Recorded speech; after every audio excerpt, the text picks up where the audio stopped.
Est-ce que le visage de cette petite fille vous dit quelque chose?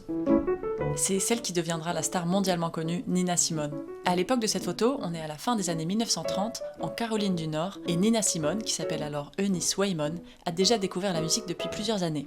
Elle joue du piano à l'église, mais sa famille est trop pauvre pour lui payer des leçons. Sa mère fait le ménage pour une femme blanche riche, et coup de chance, cette dernière admire beaucoup le talent de la petite Eunice. Elle décide donc de lui payer des leçons auprès d'une professeure de piano classique, Muriel Masinovic, que la petite fille appelle Miss Mazzy. La petite fille travaille d'arrache-pied pour réaliser son rêve. Elle deviendra pianiste concertiste. Et elle progresse, tellement que lorsqu'elle a une dizaine d'années, sa professeure décide de l'aider à mettre en avant son talent en organisant un récital.